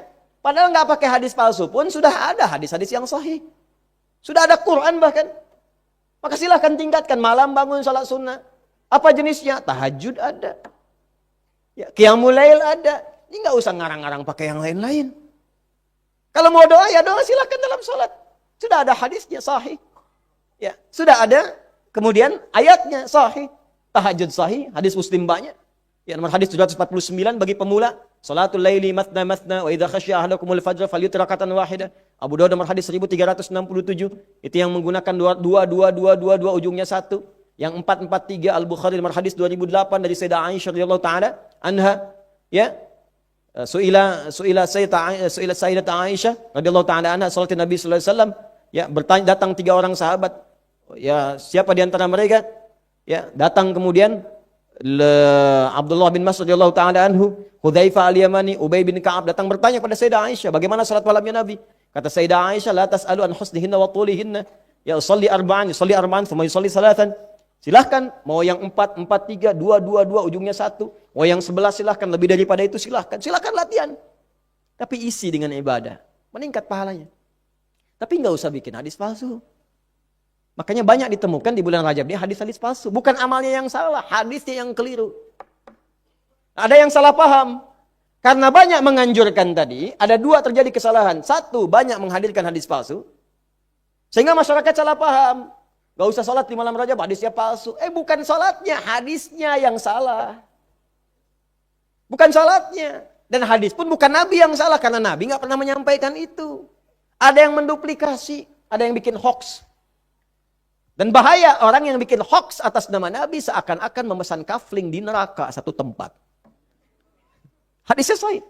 Man yatabawwa alayya muta'ammidan man kadzdzaba alayya muta'ammida falyatabawwa maq'adahu finnar. Siapa yang sengaja bikin hoax atas namaku, mencatut namaku dalam informasinya, maka seakan-akan dia pesan tempat satu kafling di neraka. Itu bahaya. Dulu begitu. Jadi bukan dilarang salat malam, silakan malam hidupkan. Siang hidupkan dengan beramal. Istighfar macam-macam silakan. Itu udah biasa. Ini kesalahan pertama. Ada yang menduga masyarakat gak usah salat, gak usah puasa, gak usah gini. Kenapa? Karena hadisnya palsu. Itu yang palsu. Tapi kan yang sahih ada, Joni. Pakai yang sahihnya. Itu sunnah. Gak mengerjakan, gak apa-apa. Cuma kalau merasa banyak amal, gak ada dosa. Silahkan saja, itu pilihan. Kita nggak boleh memaksa. Nabi aja ingatkan, masa Anda yang bukan Nabi maksa? Fadzakir innama anta mudzakir lasta alaihim. Muhammad, ingatkan, kamu ini pengingat bukan pemaksa. Lasta alaihim musaitir, diingatkan oleh Allah. Ingatkan aja, jangan paksa. La ikraha fid. Nabi Muhammad ahli surga, tingkat surga paling tinggi, disayang Allah. Wa innaka la'ala khuluqin azim. Engkau pengingat bukan pemaksa. Ente bukan Nabi, surga belum jelas. Nggak ada pujian dalam Quran bagi Anda. Kenapa Anda mesti maksa? Kalau nggak ikut Anda jadi dicela. Coba diingat-ingat lagi ke situ ya. Ini satu. Yang kedua, kesalahan kedua, jadi salah paham akhirnya. Sehingga salah paham, jadi salah memahami. Kalau salah memahami, pahamnya jadi salah. Pusing kan? Apa yang kedua ini? Dulu ada kesalahan praktek juga. Karena orang ini banyak tidak mengetahui dan mulai meninggalkan. Maka sebagian para sahabat dulu, sepeninggal Nabi SAW, bahkan orang-orang soleh menghidupkan ini. Bahkan ada yang merutinkan, saking rutinnya ini, hampir seperti Ramadan saat puasanya. Maka ditegur oleh Umar. Umar pernah menegur. Sampai memaksa seorang temannya itu untuk makan. Makan. Jangan kesankan pada orang itu seakan-akan seperti Ramadan. Sehingga jadi beban. Bagi ente mungkin sanggup, orang lain belum tentu. Kenapa? Karena orang soleh itu amalnya cenderung ditiru. Ada kiai bagus diikutin, ustadz bagus diikutin kan. Bukan cuma amalnya, kadang pakaiannya diikutin, gayanya diikutin. Saya pakai baju, orang ikut pakai baju. Ya kan? Daripada nggak pakai baju, cari Peci diikutin, jadi ketampilannya diikutin. Apalagi amalannya cenderung diikuti. Maka Umar itu merasa nggak semua orang awam bisa begitu. Ada amalan-amalan awam, maka diingatkanlah seperti itu. Dan sebagian, kamu jangan rutinkan. Jadi orang mengira seperti Ramadan nantinya. Bukan nggak boleh tiap hari puasa. Kalau pengen puasa, mengoleksi diri, silakan perbanyak, silakan. Bukankah yang dianjurkan diperbanyak puasa oleh Nabi di bulan haram itu? Ya banyak puasa, silakan. Banyak itu kan kalau yang sudah sering. Senin Kamis banyak, Senin puasa, Selasa puasa, Rabu tidak, Kamis puasa lagi. Itu kan banyak, ya kan? Nah, tapi dulu itu ditegur, bukan nggak boleh puasa. Tapi jangan sampai orang awam menaikkan level dia pada yang tidak mampu, itu maksudnya. Dia bukan nggak boleh puasa, bukan nggak boleh sholat malam. Kalau Anda mau coba silahkan, tapi jangan sampai dengan mengerjakan itu, menjadikan seakan-akan itu bagian yang harus dikerjakan seperti hukum wajib. Itu maksudnya. Tapi jangan sampai kalimat-kalimat itu menjadikan orang malas beramal. Quran nyuruh beramal, tapi karena kalimat Anda orang gak beramal. Karena salah paham tadi. Paham sampai sini ya? Yang terakhir, fala tadhimu fihinna anfusakum. Ini mirip-mirip dengan yang pertama. Kalau yang pertama latihan, kalau yang ketiga pendekatan. Jangan banyak berbuat zalim. Ya, terutama pada diri kita sendiri. Kata Allah sebelum Anda, maaf ya, berpikir zalim pada orang lain, jangan-jangan kita zalim pada diri sendiri. Apa zalim pada diri sendiri? Menempatkan sesuatu bukan pada tempatnya. Mata itu tempatnya melihat yang baik, bukan melihat yang tidak baik. Lisan bicara pada yang baik, bukan pada yang tidak baik. Ketika Anda berbicara pada yang tidak baik, Anda zalim. Ketika mata bernata pada yang tidak baik, Anda zalim. Kalau zalim terjadi di bulan Rajab, dosanya 2 kali lipat di hari biasa. Yuk. Ayo, jangan dikumpulkan dosa, sekarang kumpulkan pahala. Nah, sekarang saya bagi satu rahasia. Ini sangat penting. Dan tidak banyak orang tahu. Ini diantara kita saja. Tadi kan diminta beramal soleh kan? Ya. Salat, kan? Baca Al-Quran, amal soleh bukan? Sedekah, amal soleh bukan? Terus diminta meninggalkan maksiat kan? Baik. Ada satu amalan yang kalau Anda kerjakan itu, maka semua yang tadi akan ikut. Otomatis. Jadi Anda nggak capek. Akan ikut semuanya. Udah pasti itu, insya Allah. Namanya asyam. Asyam. Bukan asyap, asyam. Asyam disebutkan 9 kali dalam Al-Quran. Puasa. Puasa. Karena itu Nabi sangat menganjurkan puasa di bulan-bulan hurum. Bukan cuma di Rajab saja. Dzulqa'dah, Dzulhijjah. Bahkan di bulan hurum pun ada yang spesial lagi. Misal, Dzulhijjah ada puasa Arafah. Ya, puasa pertengahan bulan. Itu spesial. Senin, Kamis. Saking spesialnya cuma Senin dan Kamis saja. Rabu udah nggak bisa. Ya, puasa Daud, misalnya kan. Nah, cuma asyam, puasa, menjadi spesial. Karena puasa itu amalan unik yang saat dikerjakan pasti mengumpulkan amal-amal ibadah yang baik dan menanggalkan hal-hal yang tidak baik. Mengumpulkan yang soleh, meninggalkan yang salah. Itu udah otomatis. Contoh begini, kalau nggak puasa, sholat fardu pun belum tentu bisa dikerjakan dengan sempurna. Kadang-kadang terlambat dikit masih biasa. Tapi kalau puasa, jangankan sholat fardu, ketinggalan sholat sunnah pun jadi nggak enak, gelisah. Ya, termasuk maksiat. Orang puasa itu bisa libur dulu maksiat. Berhenti maksiat. Itu orang jahiliyah. Itu sudah populer kalimat ini sebelum Nabi Muhammad diutus. Udah tahu mereka informasi ini. Jadi mereka tuh di bulan Hurum, apalagi masuk Rajab misalnya, itu berhenti dulu Pak maksiat. Ya, berselisih genjatan senjata dulu. Jadi kalau ada yang mencela, dasar kamu begini, ntar balasnya bulan depan. Enggak mau dia, karena takut dengan ancaman ini.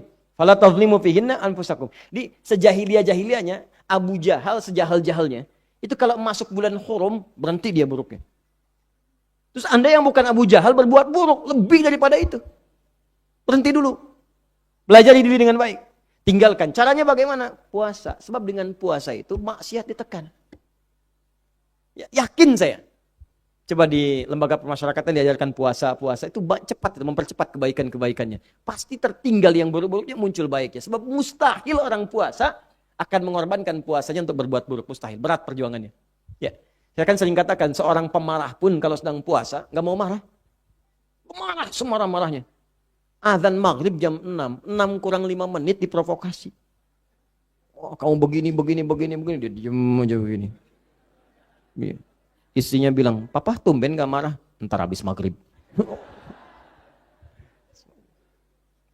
Jelas ya? Baik, jadi ya sekarang kita mulai hidupkan. Terus rumusnya pakai rumus Nabi. Yuk kita bacakan rumus Nabi SAW bagaimana cara puasanya.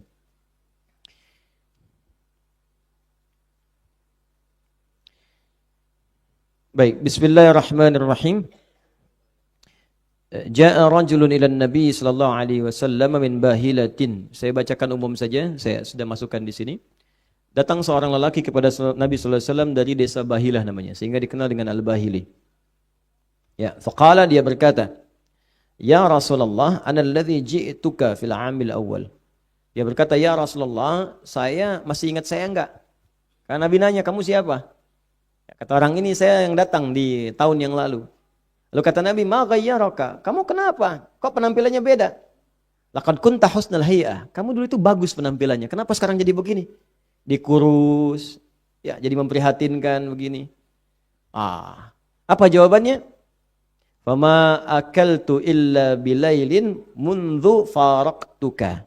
Ya Rasulullah, saking inginnya aku beramal saleh. Ini Allahu Akbar. Saya kadang-kadang suka sedih gitu kalau berpikir begini. Sahabat tuh gini cara berpikirnya, kalau mereka sadar punya salah, terus tertinggal dari orang lain, tuh pengen nyusul. Bukan main-main. Ya, bukan main-main. Abu Hurairah masuk Islam, itu 3 tahun sebelum Nabi wafat, tahun ke-7 Hijrah. Lalu melihat Umar udah bagus, Abu Bakar udah bagus, merasa diri saya tuh kurang ya. Lalu sisanya, dia ganti itu untuk menyusul sahabat-sahabat lain. Kalau sahabat lain sedang kosong, ikut ta'lim Nabi. Ya, sedang ada pekerjaan gak bisa ikut. Abu Hurairah dia jadikan semua waktunya mengikuti Nabi supaya bisa nyusul yang lain. Dikejar. Ini Bahili tadi, ya, ada yang mengatakan Mujibah al-Bahili. Jadi merasa dirinya kurang, datang pada Nabi, masuk Islam merasa telat, yang lain sudah bagus semua, maka pengen nyusul, cuman ilmu kurang. Akhirnya dapat infonya setengah-setengah. Puasa bagus karena tadi mengumpulkan banyak hal. Hanya apa yang dilakukan oleh beliau? Hampir tiap hari puasa. Makannya malam aja. Maka Nabi melihat, aduh kok beribadah jadi begini, tampilan gak enak, khawatir jadi fitnah bagi orang nanti. Tuh kan, apa kan? Jadi umat Islam jadi kurus kan? Ya, umat Islam jadi begini kan? Dan sebagainya. Nah, itu dikhawatirkan demikian. Maka kata Nabi, bukan begitu caranya. Ya, kalau engkau ingin puasa kata Nabi, ambil sehari dulu. Bahkan kalimat Nabi yang pertama, syahrus sabar, Ramadan dulu. Yang lainnya, yauman fi syahr, sehari sebulan. Ini rumus Nabi. Ya, jadi rumus yang pertama, kalau kita nggak pernah puasa di waktu-waktu sunnah selain Ramadan, maka jangan langsung dipaksakan dulu banyak. Mulai satu kali dulu, sekali dulu. Silahkan ini Rajab nih, tanggal berapa sekarang Rajabnya? Tanggal berapa? 12. Saya tanggal 12, masih ada kurang lebih 2 pekan ke depan. Kurang lebih. Ya, lebih sedikit lah, 2 pekan sedikit. Kalau sedikitnya 28, berarti masih ada 16 hari ke depan. Baik, jadi dari waktu itu teman-teman sekalian, ya, dari waktu itu 16-17 hari ke depan, yuk 1 hari dulu latihan. Ambil 1 hari dulu, kalau yang belum biasa. Nah, rumus mengambil 1 hari ini, teruskan lagi lewat hadis lain. Apa hadis lainnya? Ambil salah 1 hari yang umumnya orang banyak puasa. Misal, puasa Senin, Nabi ditanya SAW, kenapa anda puasa di hari Senin? Ya, hadza al-yawm alladzi wulidtu fihi. Hari ini aku dilahirkan, maka aku mensyukuri kelahiranku dengan puasa. Jadilah sunnah pada kita untuk puasa di hari Senin. Kami saat diangkat amalan disampaikan kepada Allah, maka puasa di hari Kamis. Maka kalau anda ingin memulai nggak pernah puasa sebelumnya, pengen memperbaiki diri, meningkat amal soleh, ditinggalkan maksiat, mulai pilih antara Senin dengan Kamis. Sekarang hari apa? Sabtu. Masih ada persiapan. Besok, kan kalau belum biasa puasa itu takut kehilangan makanan, kumpulin stok. Kumpulin, siapin, bikin menu. Ya, Senin. Nah, kalau bisa begini, di rumah hidupkan semua puasa. Kalau kondisinya memungkinkan. Ibu datang bulan kan gak bisa puasa. Tapi kan laki-laki tidak kan? Laki-laki tidak. Mau matahari, mau bulan tetap puasa, tetap sholat. Ya. Maka hidupkan. Sehingga kalau orang ramai puasa, yang lain ikut. 1 hari aja dulu. Kalau sudah enak, tambah lagi. Jadi kalau Senin sudah enak, jangan Selasanya. Kamisnya. Kamis, supaya ada jeda dulu. Kamis banyak orang puasa juga, hidupkan lagi. Ya, kalau sudah merasa enak, tambah nanti pertengahan bulan. Ya, sebentar lagi nih, 2 hari ke depan Ayyamul Bid 14 15. Tambah, hidupkan lagi. Kalau sudah merasa nikmat, perbanyak. Jangan dulu yang Daud, tambah dulu 2 hari, berhenti sehari misalnya. Ya, berhenti 2 hari lagi. Senin, Kamis puasa misalnya, Selasa, Rabu berhenti. Ya, setelah itu tambah. Ya, Jumat, Sabtu, Ahad libur, Senin, Selasa puasa, Rabu berhenti, Kamis puasa lagi. Kalau sudah nikmat kesananya silahkan tambahkan puasa Daud. Senin puasa, Selasa tidak. Rabu puasa, Kamis tidak. Kamis jangan puasa. Tidak. Harus konsisten. Karena berpengaruh pada metabolisme tubuh kita. Ya, jadi kalau Anda Daud, praktekkan Daudnya. Senin puasa, Selasa tidak. Rabu puasa, Kamis tidak. Beruntungnya berlaku hadis. Orang yang sudah terbiasa beramal sebelumnya dan naik levelnya ke amal yang lain, maka amal yang sebelumnya sudah dituliskan otomatis pahalanya tanpa dikerjakan pun. Jadi kalau Anda puasa Senin, Kamis naik level. Ke puasa Daud, Senin puasa, Selasa tidak, Rabu puasa, Kamis tidak. Yang Kamis pun yang biasanya puasa sekarang tidak, tetap dituliskan pahalanya tanpa dikurangi sedikit pun. Karena kebiasaan kita. Hadisnya sahih. Idza maridul 'abdu aw safar kutiba lahu mithla ma kana 'alaihi muqiman sahihan. Kalau ada seorang punya uzur, baik sakit ataupun safar, ya di sini disebutkan safar. Karena tak bisa mengerjakan amalan rutinnya, biasa salat fardu dengan sunnah. Sekarang mau perjalanan ke Bandung, istirahat kilometer 57, di jamak qasar, 4 jadi 2, asar 2, zuhur 2, takdim bahkan ke depan. Nggak dikerjakan sunnahnya. Jadi yang fardu aja dikurangi, masa mau ditambah dengan sunnah? Ya, karena nggak ngerjakan sunnah, nggak dikerjakan, maka dituliskan pahala sempurna. Termasuk dengan sunnah-sunnahnya. Sama dengan yang tadi. Jelas ya? Maka tambahkan. Jadi mulai sehari dulu, sehari mulai. Malam tahajud. Tahajud pun ada rumus. Pakai rumusnya. Hadis Muslim nomor hadis 749. Kalau nomornya nggak sama, cetakannya beda, cari dari riwayat Ibnu Umar. Jangan dibikin susah. Oh, nah itu gitu. Ya, kenapa? Karena ada orang gini, orang tuh aneh orang-orang sekarang. Dicari nih, kesalahan Ustaz Adi Hidayatnya pasti ditemukan. Namanya saya manusia. Kalau mau kreatif, cari kesalahan malaikat. Oh, susah nyarinya tuh. Nggak akan ada. Ya karena saya manusia pasti ada. Cuman karena saya bukan setan, saya taubat. Tuh, gitu aja. Kalau setan beda, setan itu salah, nggak mau taubat. Manusia salah, taubat. Jadi, setan yang sempurna itu adalah manusia yang salah dan tidak pernah mau taubat. Itu wujud setan yang paling sempurna. Ya. Iya betul. Saya tuliskan di buku saya yang terbaru, saya infokan. Ya, itu salah satunya. Taubat. Jadi kalau cuma nyari ini kadang-kadang begini, ini hadisnya nggak ada nomor sekian, mungkin cetakan Anda beda dengan yang saya punya. Sederhana aja. Kalau nggak ditemukan karena beda itu, tulis rawinya, cari periwayatnya siapa. Kalau hadisnya ada, berarti benar hadisnya ada. Susah amat. Si amat aja nggak susah. Kan? Nah, ini kadang seperti itu. Ini nomor beda, hadis ada, berarti hadisnya ada. Kecuali begini, hadis nggak ada, nomor ada. Nah, itu yang repot. Apa bunyinya? Sholatul laili mathna mathna. Sholat malam tuh mulai 2 dulu. Jadi kalau nggak pernah sholat malam, pengen memulai, jangan paksakan langsung 11. Sunnah Nabi, ayo sunnah Nabi itu 11 rakaat. Terus satunya panjang 100 ayat, besoknya nggak bangun lagi. 2 dulu. Terus baca yang paling ringan. Yang paling ringan itu yang kita hafal. Kalau memang makamnya alam nasrah, alam nasrah. Rakaat pertama ad-duha, ya. Rakaat kedua alam nasrah. Kalau memang masih bisa berkata, baru bisa berkata. Berkata bahasa Arabnya kul. Baru dikul. Ya udah itu aja. Baru belajar berkata, itu kan. Ya, pertama al-falaq, kedua an-nas, ketiga qul huwallahu, witirnya 1. Ya, tapi kan nanti lama-lama juga terasa pendek, pengen naik ad-duha, pengen naik alam nasrah. Lama-lama al-baqarah, alif lam mim dulu, terus takbir Allahu akbar. Pelan-pelan gitu. Enggak apa-apa. Setelah itu nikmat sendirinya. Jelas ya? Baik. Itu kurang lebih, kalau ini semua hampir sama. Ini yang saya rangkumkan. Ini semuanya hampir sama, teman-teman sekalian. Wa qila lahu rajabun li'annahu kana yurajjabu ay yu'azzam wa udhifa ila mudhar li'anna qabilat mudhar kanat tazidu fi ta'zimi wa ihtirami wa lahu ghairu hadha min al-asma'i allati tadullu ala syarafi. Ya, Rajab itu bulan yang sangat mulia, karena itu disebut dengan Rajab. Apa maknanya Rajab? Maksudnya ta'zim. Rajab itu punya artinya ta'zim, sesuatu yang agung, besar. Saking agungnya amalan di bulan ini, maka disebut dengan Rajab. Jelas? Nah, kabilah Arab yang mengagungkan bulan ini namanya Mudhar, maka dari dulu disebut dengan Rajab Mudhar. Kenapa kalau ditanya kenapa disebut Rajab? Karena ada yang agung di bulan ini. Apa yang agung itu? Ini 3 hal tadi. Karena diagungkan maka disebut dengan Rajab. Bahasa Arabnya Rajabun sama dengan ta'zimun. Wa innal wajiba 'alal muslim an ya'rifa qadra hadha asy-syahril haram dzalika li anna ma'rifatahu wa ta'zimahu huwa ad-dinul qayyim. Ya, jadi karena dia penting dan agung, maka setiap orang Islam mesti tahu keagungannya. Mesti tahu keagungannya karena itu termasuk dalam ajaran Islam yang lurus. Ajaran Islam yang lurus disebut dengan dinul qayyim. Makanya ketika menyebutkan kalimat Asyhurul Haram termasuk Rajab disebut dinul qayyim. Jadi kalau ada orang Islam yang ada di bulan Rajab nggak mau belajar tentang keutamaan Rajab, maka dia belum lurus keislamannya. Belum lurus keislamannya. Itu kalau konteks ayat ini dibawa dalam kehidupan kita. Saya teruskan dulu ya supaya kita dapat informasi dari yang ulamanya. Ayat mustaqim atau lurus, alladzi la wijaja fihi, yang tidak bengkok. Jadi kalau orang Islam keislamannya enggak bengkok, saat masuk amalan yang istimewa dia kerjakan. Masuk Ramadan dia semangat, masuk Rajab dia pelajari. Jadi kalau ada orang masuk Rajab menganggap biasa-biasa, Islamnya masih bengkok. Masih belum paham, masih belum konsisten.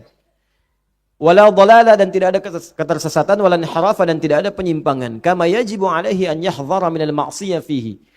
Seperti halnya wajib bagi setiap muslim untuk menjaga diri dari perbuatan maksiat, menghindarkan dari maksiat khususnya di bulan Rajab ini. Kenapa? Fa innaha laysat kal ma'siyati fi ghairi, karena berbuat maksiat di Rajab tidak sama kadarnya dengan maksiat di bulan-bulan lainnya. Ya, hati-hati.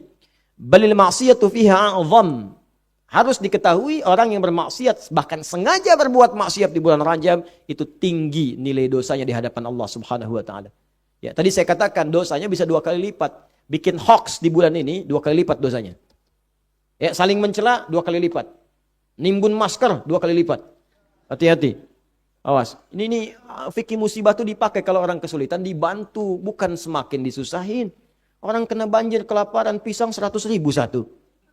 Ya, masker dinaikin. Makanya kita dukung tuh. Betul, kepolisian tuh ditindak gitu ya. Tapi dikasih solusi. Kasih solusi. Apa solusinya? Dibantu ya, orang dermawan itu saling bantu.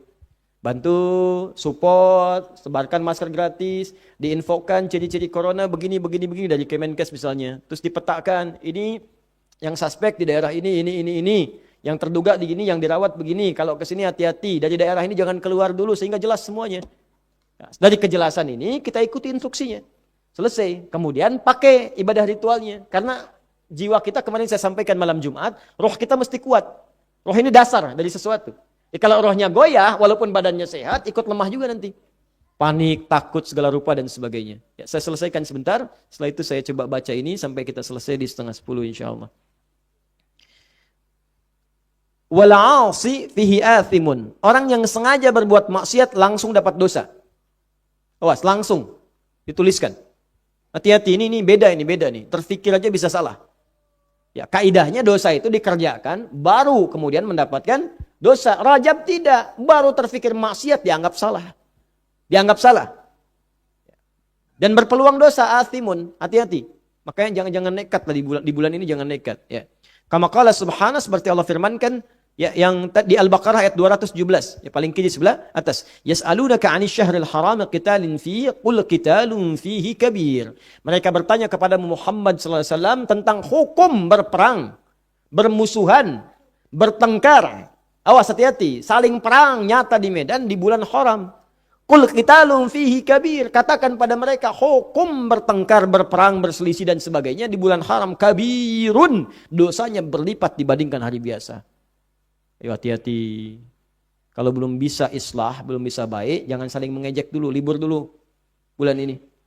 Jangan pasang status nyindir-nyindir, udah simpan dulu, dosanya besar. Ya, mungkin dengan menyimpan itu jadi merenung, jadi bertobat. Kalau belum selesai komunikasikan, jangan berprasangka. Bisa salah nantinya. Ya, kalau ada yang kira-kira nggak tepat, langsung tanyakan. Tanyakan, dengan bertanya itu selesai. Fas'alu ahla dzikri in kuntum la ta'lamun. Kalau enggak ditanya menduga, setan masuk. Setan itu masuknya dalam prasangka buruk dan pikiran maksiat. Setan pasti masuk. Jadi kalau Anda ingin berperang dengan setan, selesai. Tinggalkan maksiat. Yuk kita sama-sama bikin capek setan. Kita kerjain setan itu. Kerjain aja dulu biar dia capek sekalian. Ya, bagaimana cara mengerjakannya? Jangan pikirkan maksiat. Jadi begitu terfikir, bilang aja sama mulut kita, hehe, setan. Mau coba-coba, nggak akan bisa. Saya udah kalau jengkel kayak gitu, saya keluarkan kalimatnya. Jadi kalau saya sedang tiduran tuh kan, setan masuk nih. Ini yang nazir kamu. Oh, setan kamu. Saya udah maafin, ngapain kamu datang ke sini? Gitu. Kalau udah malam-malam ganggu apa udah masuk setan. Kalau berani keluar sini. Gituin saya. Jangan was-was kayak gitu, nggak nampak. Beraninya dari belakang. Berani keluar, nampak. Ayo selesaikan. Itu jantan. Begitu ada, lari gitu.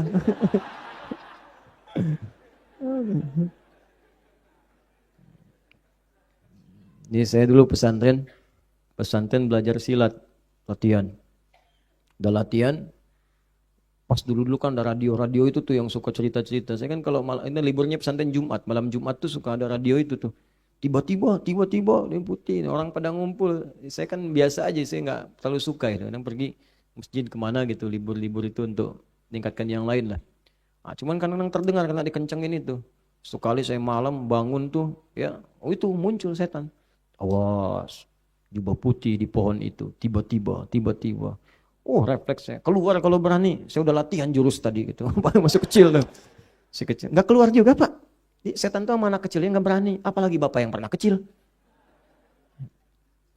Dzambun azimun, yaitu dosanya banyak. Jadi tinggalkan yang buru-buru karena dosanya berlipat. Dalilnya tadi Al-Baqarah 217 dikombinasikan dengan Quran surah 9 ayat 36.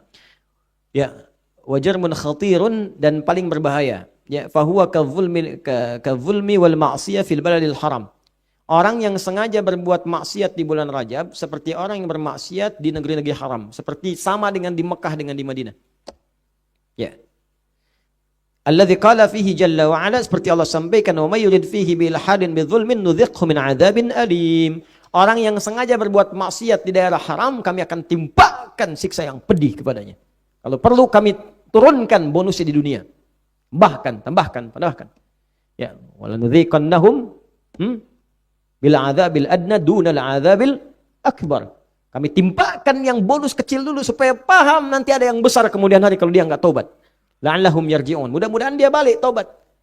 Makanya orang yang sengaja berbuat maksiat di bulan Rajab itu seperti orang digambarkan oleh alim ulama kita seperti orang yang sengaja berbuat maksiat di Biladul Haram, negeri-negeri haram. Awas, hati-hati, tinggi, bahaya.